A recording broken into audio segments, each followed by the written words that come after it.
Puluhan alat deteksi tsunami terapung yang dihibahkan Jerman, Amerika Serikat, dan juga Malaysia untuk Indonesia kini tak dapat dioperasikan lagi. Akibatnya, peringatan potensi tsunami termasuk yang terjadi di kota Palu, Donggala, dan Sigi tidak akurat. Kepala Pusat Data dan Informasi Badan Penanggulangan Nasional atau BNPB, Sutopo Purwonugroho, menyebutkan bahwa pendeteksi tsunami yang dikenal dengan buoy rusak karena vandalisme dan hilang dicuri. Kondisi tersebut memperlemah upaya preventif pemerintah mencegah munculnya korban jiwa saat terjadinya tsunami.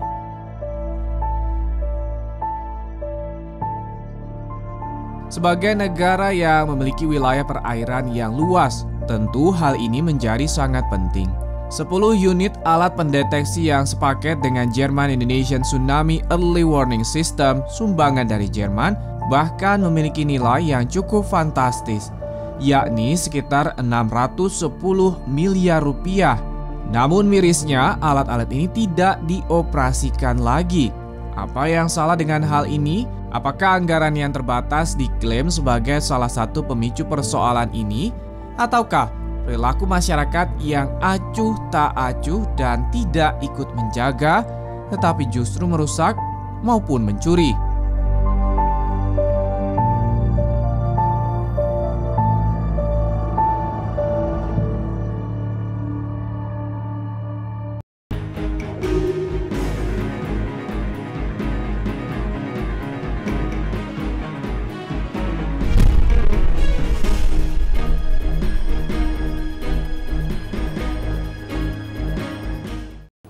Halo, apa kabar pemirsa? Berjumpa lagi bersama saya Hilman Hidayat dalam program Aspirasi.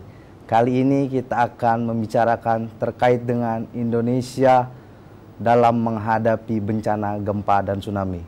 Belum hilang kesedihan kita akibat gempa di Lombok, Nusa Tenggara Barat. Gempa yang diikuti tsunami dahsyat kembali mengguncang tanah air pada 28 September 2018.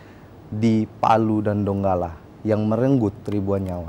Sebagai kawasan Ring of Fire, sudah siapkah kita menghadapi bencana?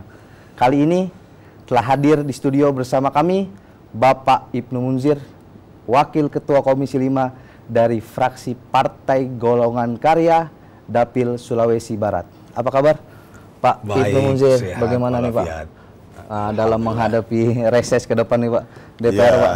Besok kita udah mulai nih reses, jadi diawali dengan reses komisi nih. Iya. Habis itu langsung masuk ke dapil daerah pemilihan kita masing-masing. Ya Pak, langsung saja kita akan membicarakan bagaimana kesigapan nih Pak sebenarnya. Kalau tanggapan Bapak terkait dengan gempa di Lombok dan langsung juga kita mendapatkan bencana di Palu dan Donggala, ini banyak yang menyoroti terkait dengan alat deteksi tsunami ataupun peringatan dini dari BMKG tersebut. Bagaimana tanggapan Bapak? Ya.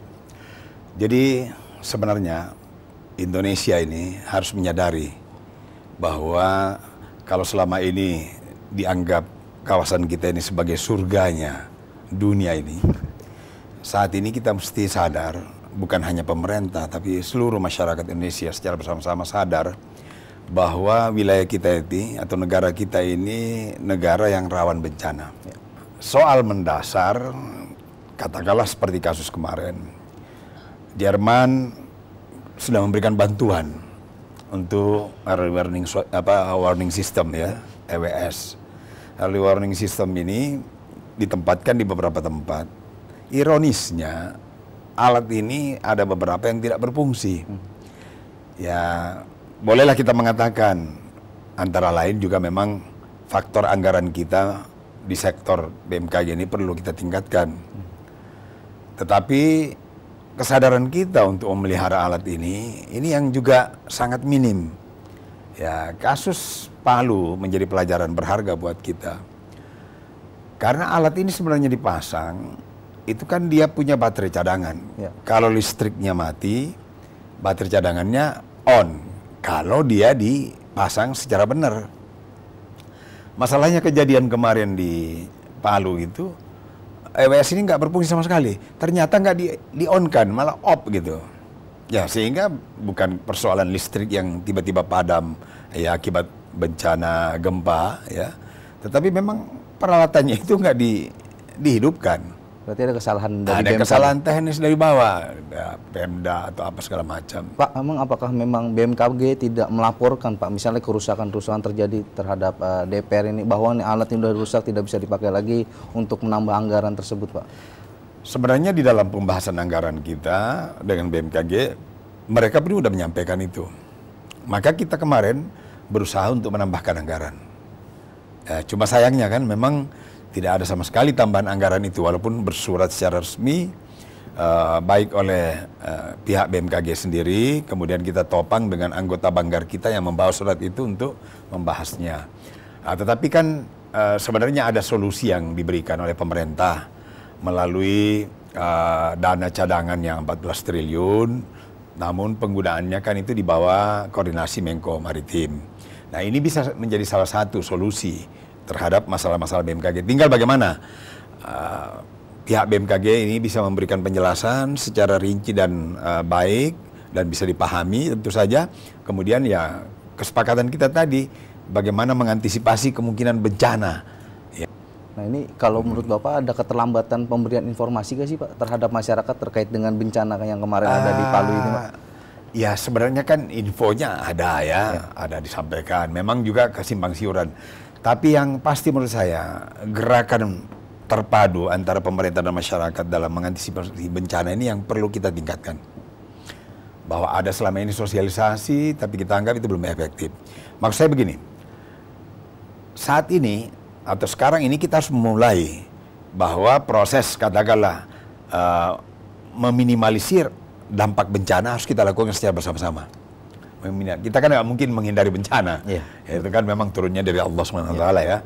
Nah, tapi bagaimana dampak bencana itu kita minimalisir. Nah, caranya saya kira katakanlah secara terpadu antara pemerintah dan masyarakat itu membuat satu langkah apa yang mesti dihadapi kalau bencana terjadi, misalnya gempa atau katakanlah tsunami. Kalau tsunami kan alternatifnya lari ke gunung kan. Nah, jalur arah ke gunung itu sudah harus ada petunjuk-petunjuk resmi ke sana. Jadi ada semacam apa namanya tanda-tanda atau alat petunjuk bahwa kalau terjadi ini dalam waktu sekian itu sudah bisa tiba di atas. Yang kedua, jalan ke arah itu memang harus disiapkan.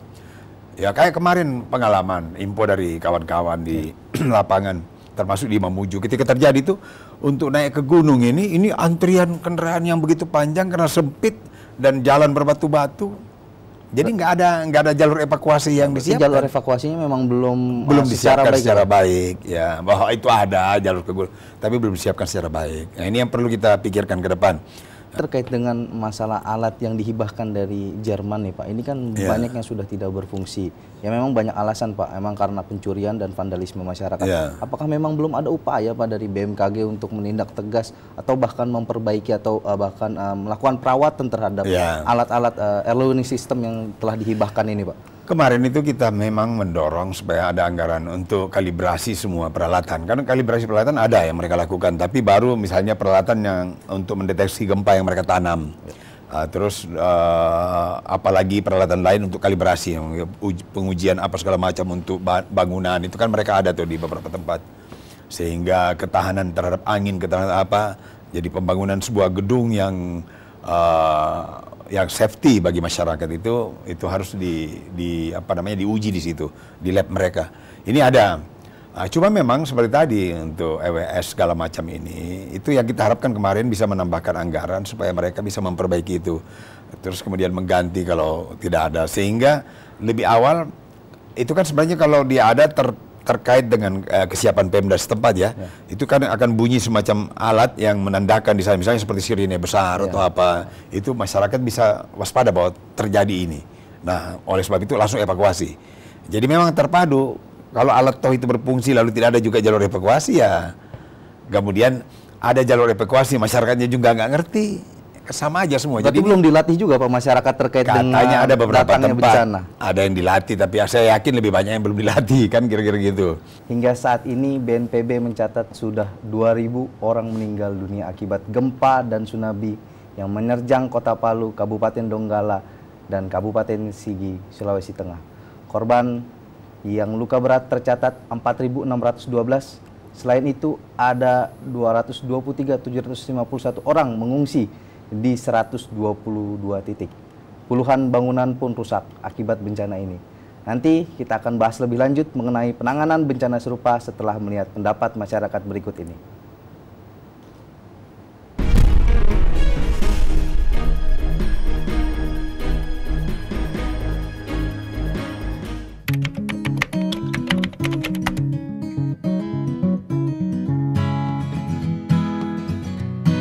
Paling tidak ada alat pendeteksi untuk mengetahui bahwa adanya gempa tersebut, untuk memberitahukan lagi ke masyarakat bahwa gempa tersebut sedang terjadi. Untuk meminimalisir dari pemerintah sendiri adalah untuk menambah alat-alat canggih mungkin ya, untuk sosialisasi alat-alat canggih, gimana caranya alat canggih itu bisa mengasih tahu kepada warga atau masyarakat setempat agar bisa melarikan diri atau menyelamatkan diri ke tempat yang lebih aman. Nah, kalau dari pemerintah sendiri, dari alat-alat pendeteksi gempa itu benar-benar sebaiknya untuk fungsinya diperhatikan kayak gitu, apa bisa berfungsi dengan baik alat-alat pendeteksinya itu, agar masyarakat benar-benar bisa sigap dalam apa nih yang harus dilakukan ketika gempa itu terjadi kayak gitu, enggak ya tiba dadakan. Berita itu simpang siur, ini gempa gimana, kita tuh benar-benar nggak tahu harus apa yang kita lakukan kayak gitu.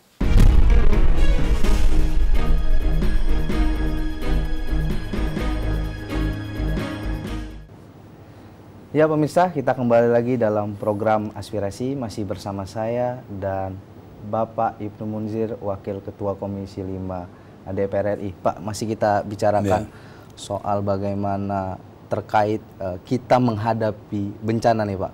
Nah ini tadi juga kita bicarakan soal evakuasi dan lain-lain. Ini juga kita menyoroti terkait dengan bangunan Pak. Apakah memang kita sudah Pak mempersiapkan bangunan-bangunan yang ramah terhadap gempa dan bencana-bencana lainnya Pak di Indonesia ini Pak, khususnya. Ini bagaimana tanggapan Bapak? Iya, jadi persoalan bangunan ini, yang pertama-tama memang penataan ruang dulu ya. Penataan ruang ini harus dipikirkan secara serius. Jangan lagi seperti kasus di Palu itu, yang apa namanya lempengan koro itu yang di atasnya memang setiap kali bencana pasti terjadi juga sekitar situ. Nah ini nggak boleh lagi ada bangunan. Jadi penataan ruang wilayah itu harus betul-betul dipikirkan bahwa yang ini menjadi wilayah hijau aja lah.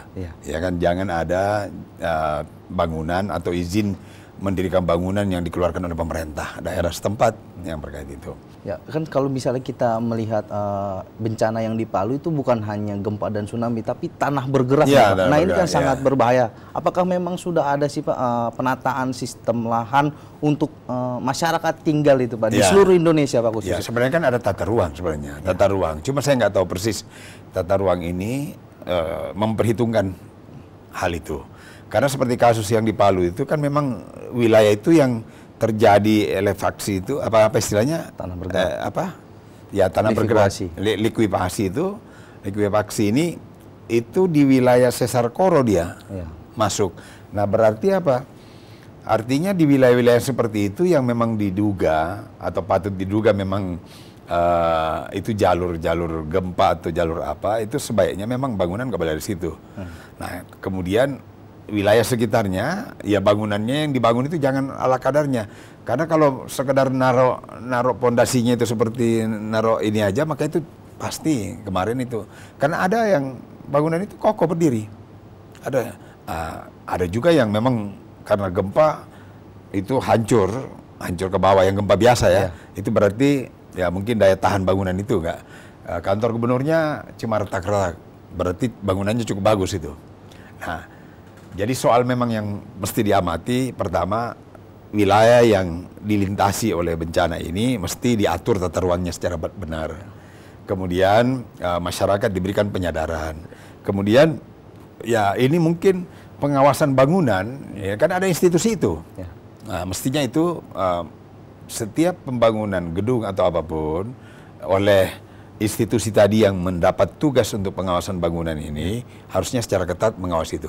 Bahwa itu benar-benar dibangun berdasarkan aturan-aturan konstruksi yang memungkinkan atau memadai gitu. Kalau untuk pembangunan kembali di Lombok dan di Palu oleh Kementerian PUPR ini sudah seperti apa, Pak? Kan kalau itu kan kemarin penanganannya kan ya sifatnya istilahnya tanggap darurat ya. Jadi bukan untuk yang betul-betul permanen bagus gitu kan. Tapi kan yang layak huni dan pantas gitu kan. Nah, ini kembali lagi soal kinerja BMKG dalam memberikan informasi kepada masyarakat. Apakah memang perlu juga, Pak, di seluruh Indonesia yang berpotensi mengalami gempa dan tsunami itu dipasang benar-benar alat yang canggih gitu, Pak, untuk bagaimana masyarakat ini memahami peringatan dini terhadap bencana tersebut, Pak? Saya kira betul seperti itu. Kan di dalam waktu itu saya mimpin rapat dengar pendapat jaringan BMKG dan Basarnas. Memang salah satu hal yang mengemuka itu pertama mengenai sosialisasi kemungkinan bencana ya. Itu kita mengingatkan kepada pihak BMKG sejauh mana ya institusi ini mengambil langkah-langkah atau melaksanakan kegiatan proses sosialisasi. Ya oleh mereka dijelasin bahwa itu dilakukan kerjasama pemerintah daerah setempat, itu melalui sekolah, melalui apa itu sudah dilakukan. Mungkin intensitasnya yang perlu ditambah barangkali ya. Intensitas perlu ditambah. Kemudian yang kedua berkait dengan persoalan peralatan segala macam. Memang peralatan di sektor itu memang agak mahal nih. Nah persoalannya kembali lagi anggaran yang 2017 BMKG itu 1,7, 2018 1,9, kemudian kembali lagi 2018 1,9, terus turun lagi menjadi 1,7 sekarang. Nah ya mestinya kebutuhan mereka itu kalau nggak salah 2,8. Berarti ada backlog anggaran kurang lebih 1,1 triliun. Memang Komisi 5 sudah berupaya untuk menambah anggaran kepada pemerintah, Pak, agar menyadarkan pemerintah juga bahwa memang anggaran bencana ini penting itu, Pak. Ya memang kita kan lagi menghadapi masalah dalam dan ini saya kira dunia menghadapi itu masalah ekonomi kita ya. Tetapi bukan berarti pemerintah tidak memperhatikan. Pemerintah sekarang kan sudah serius sekali memperhatikan itu. Oleh sebab itu karena mungkin kita belum mampu meningkatkan PNBP kita secara optimal gitu kan, atau pendapatan kita yang lain belum optimal sehingga besaran keseluruhan dari anggaran ini tidak mencukupi dari apa yang dibutuhkan. Tapi ada dana cadangan dan pemerintah memberikan semacam solusi, itu ruangnya bahwa di dana cadangan yang 14 triliun ini boleh kita coba untuk koordinasikan. Nah di sini yang kita minta BMKG tolong berkoordinasi. Karena ini kan di bawah koordinasi Menteri Kemaritiman, koordinasi untuk hal-hal yang memang sangat mendasar dan sangat penting. Isinya tidak bisa kita tunda-tunda untuk kita adakan hal itu. Pak, masih kembali terkait dengan sosialisasi tanggap bencana. Banyak yang menganggap bahwa masyarakat Indonesia ini masih gagap, Pak, menghadapi gempa ataupun tsunami. Seperti yang pernah kejadian di Senayan juga kan waktu itu sempat. Akhirnya juga kita panik dan tidak bisa siap menghadapi bencana ini. Bagaimana, Pak? Saya kira itu benar ya. Kan kita mengalami, saya pas juga ada di atas di lantai 12 yang awalnya ketika itu goncangan begitu keras di gedung itu, saya sih masih duduk tenang dan mencoba, ada kawan yang coba tunduk di bawah meja. Saya sarankan, jangan tunduk di bawah meja begitu. Itu kalau mejanya jatuh runtuhnya juga hancur juga, yuk sama-sama ya. Secara umum kita ini gagap, terus terang memang kita gagap. Jika terjadi itu bencana. Kemudian penjelasan mengenai daya tahan gedung. Kalau gedung ini misalnya terjadi gempa dalam skala berapa kira-kira dia bisa itu kan supaya ada sikap tenang kita dalam ini nggak ada. Ya ini yang saya kira memang ke depan mesti kita udah benahi ini, kita lakukan secara bersama-sama. Jadi saya katakan ini gerakan masyarakat, bukan lagi istilahnya one way traffic pemerintah ke masyarakat ya. Tapi secara bersama-sama keseluruhan kita. Berarti tahun 2019 BMKG pemerintah harus fokus bagaimana program mengantisipasi bencana dong, Pak? Ya, jadi saya kira pemerintah mungkin menyiapkan langkah-langkah itu, lalu kemudian secara sadar kita semua secara bersama-sama menangani ini. Kalau perlu kita libatkanlah berbagai ormas, ya, organisasi kemasyarakatan, LSM atau apapun namanya untuk secara serius ya menyadarkan ini bahwa ini adalah problem kita bersama. Karena kalau terjadi akibatnya kita bersama yang akan menanggung. Ya pemirsa, percepatan pemulihan dampak bencana juga terus diintensifkan. Khususnya pemenuhan kebutuhan dasar pengungsi, pelayanan medis, perbaikan infrastruktur dasar, dan normalisasi kehidupan masyarakat. Nanti kita akan bahas lagi mengenai payung hukum yang mendukung pengambilan kebijakan di bidang kegeologian. Tetap di Aspirasi.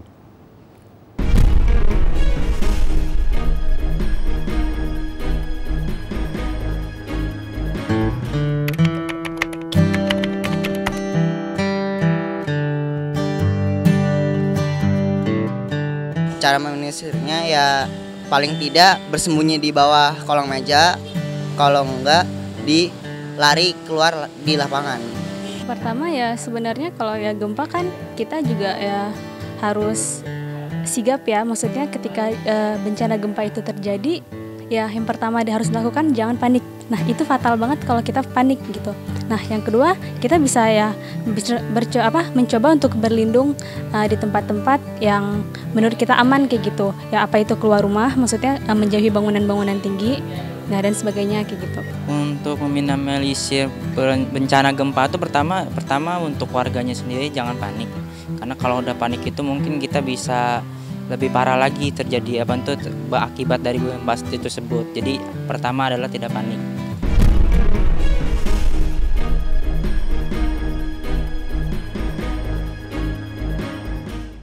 Ya pemirsa, masih bersama saya dan Bapak Ibnu Munzir di program Aspirasi. Tadi kita telah membicarakan bagaimana mengantisipasi ya masyarakat terhadap menghadapi bencana gempa dan tsunami. Tapi bagaimana nanti kita bicarakan Pak, terkait dengan bagaimana target pemulihan ya Pak dari korban maupun infrastruktur yang ada di daerah Lombok maupun Palu dan di Donggala. Ini sudah seperti apa Pak sebenarnya progres dari pemerintah dan DPR sendiri dalam mengawasi pembangunan kembali infrastruktur di daerah-daerah terdampak bencana Pak? Ya jadi sebagaimana kita ketahui bahwa kalau untuk Lombok kan sudah berjalan seperti yang kita harapkan ya. Jadi pemulihan secara mental barangkali kepada warga yang terdampak, khususnya anak-anak, saya kira itu kan yang trauma segala macam, itu kan memang membutuhkan waktu.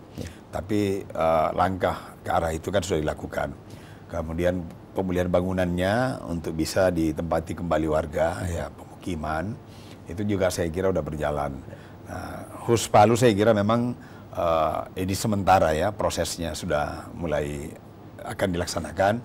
Kalau toh dari sisi anggaran kan alhamdulillah tidak ada masalah kan selama ini. Juga bantuan-bantuan dari berbagai pihak saya kira kan juga dikoordinir dengan baik sehingga itu bisa diarahkan untuk kepentingan pemulihan tadi. Nah yang di rumah sakit juga sementara sakit juga sudah tertangani. Itu terakhir kita lihat kan seperti Palu ini sudah mulai kembali, perlahan-lahan sudah mulai hidup kembali ya. Karena yang paling mendasar di sana persoalan listrik, air, BBM udah tertangani. Nah, tinggalkan pemukiman, saya dengar jadi juga sudah diproses untuk pembuatannya. Karena kan memang diberikan penanganan itu kepada PUPera bekerja sama dengan pihak-pihak kontraktor lokal yang diminta untuk melaksanakan. Ini targetnya kapan Pak? Apakah ada target dari DPR sendiri Pak terkait dengan penyelesaian saya kira ini, memang Pak? ke depan itu kan kalau nggak salah itu disiapkan 3 bulan ke depan itu sudah harus beres semua ya. Pokoknya paling tidak sudah persoalan pemukiman ini sudah bisa tertangani. Nah, cuma kalau itu yang lain-lain saya kira mengenai jalan, itu kan terkait dengan anggaran 2019 yang akan diputuskan ini hari kan. Ini hari selesai, berarti kan Januari baru bisa masuk pada proses pelaksanaannya. Berarti fasilitas umum menunggu anggaran 2019 ya? Kalau enggak juga harus begitu karena kan ada memang saya bilang tadi dana tanggap bencana kan, yang sifatnya fasilitas umum itu bisa tertangani di situ. Mungkin yang sektor lain-lain lah kira-kira yang diperlukan. Tetapi apapun namanya, pemerintah kan sudah mencanangkan maksimal berapa bulan itu kan sudah ada dicanangkan supaya pemulihan itu sudah bisa terwujud. Dan paling tidak kita bisa mengatakan 80-90% kehidupan di wilayah itu sudah bisa normal kembali. Pak, terkait dengan banyak yang mendorong pihak dengan percepatan pembahasan atau memang penyelesaian undang-undang geologi untuk payung hukum bagaimana menghadapi bencana baik gempa maupun tsunami ini, tanggapan dari Komisi 5 seperti apa Pak? Perkembangan Undang-Undang Geologi? Ya, saya kira memang ini kan kebetulan ditangani Komisi 7 dan kemudian dimasukkan di balik. Ini sementara memang lagi mungkin lagi teman-teman lagi mempersiapkan itu. Ya. Tetapi apapun namanya, saya kira memang perlu ada payung hukum supaya apa itu menjadi dasar di dalam proses penanganan. Baik mulai dari antisipasi bukan antisipasi tapi dari awal ya kecenderungan menghitung atau memprediksi itu, kemudian mengantisipasi itu, ya, kemudian sesudah pasca bencana bagaimana itu kan harus diatur itu, dan itu terkait sekali dengan persoalan mungkin informasi atau peta geologi kita ya, atau kondisi geologi kita yang bagaimana. Mudah-mudahan ini bisa segera terselesaikan supaya saya katakan tadi itu sinkron sejalan dengan gerakan tanggap bencana kita secara bersama-sama, gerakan masyarakat untuk mengantisipasi bencana. Tapi kalau menurut Bapak sendiri, poin-poin apa Pak yang harus memang dimasukkan dalam Undang-Undang Geologi ini Pak ke depan Pak? Ya selain yang saya katakan tadi untuk menugaskan pemerintah untuk memetakan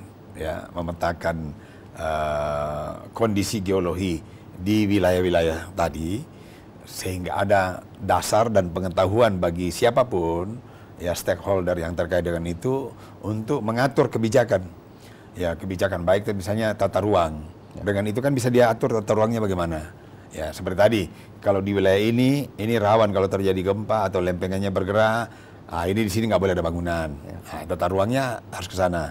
Nah, selain tata ruang kan berarti ya berkait dengan kebijakan BPN-nya, sertifikasi tanahnya, terus kemudian berkait dengan PU-nya misalnya membangun jalan di sini apa wilayahnya, maka bukan jalan di sini, mungkin yang di hutan kota barangkali di sini. Nah, jalannya dibangun dari mana supaya untuk evakuasi kalau terjadi. Ini saling kait-mengkait semua ini aturan undang-undang yang geologi ini. Berarti harapannya adalah mencegah ya Pak ya? Ya, mencegah kerusakan yang lebih parah Pak? Ya, mencegah dan meminimalisir dampak bencana.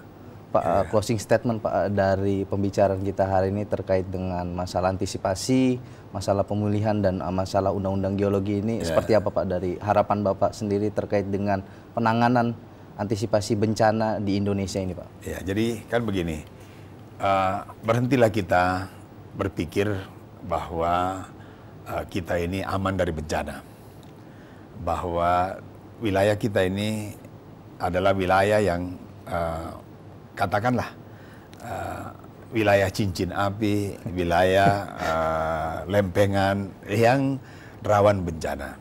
Oleh sebab itu perlu dibangun kesadaran secara bersama-sama dari kita, pemerintah dan masyarakat ini untuk bagaimana mengantisipasi bencana ke depan agar kita bisa meminimalisir korban atau dampak dari bencana itu yang nampaknya menjadi duka yang dalam bagi masyarakat Indonesia. Nah, oleh sebab itu saya kira kalau pemerintah membuat langkah-langkah untuk mengantisipasi bencana ini, maka diharapkan kesadaran warga masyarakat, kita semua, untuk secara bersama-sama memberikan dukungan itu dan juga memberikan partisipasi di dalam upaya menanggulangi ataupun juga memperkecil, meminimalisir dampak bencana itu. Dan apabila ini menjadi gerakan bersama dari pemerintah dan masyarakat, insya Allah ya seperti negara-negara luar juga yang sering kali menghadapi bencana tapi mampu minimalisir dampaknya, itu saya kira paling tidak kita menggunakan akal kita ya, karena Tuhan kan mengingatkan bahwa bumi dan segala macam ini yang merusak kalian juga, tetapi yang memelihara kalian juga. Nah, jika kita bisa memelihara itu, mengantisipasi itu, ya kita berarti menerapkan apa yang menjadi ketentuan-ketentuan dari Tuhan yang Maha Kuasa terkait dengan kehidupan kita di dunia ini. Ya, pemirsa, itu tadi perbincangan kami dengan Bapak Ibnu Munzir, Wakil Ketua Komisi 5 dari Fraksi Partai Golkar, Dapil Sulawesi Barat. Undang-undang geologi diharapkan dapat menjadi dasar hukum pengelolaan lingkup kegeologian nasional, sehingga pemerintah ditegaskan berwenang mengatur dan menangani tata ruang serta mitigasi bencana, pengelolaan sumber daya kebumian, konservasi hasil pemetaan, penelitian, dan pengembangan ilmu geologi. Saya, Hilman Hidayat, beserta kerabat kerja yang bertugas mohon undur diri. Terima kasih atas perhatian Anda, dan sampai jumpa pada episode aspirasi berikutnya.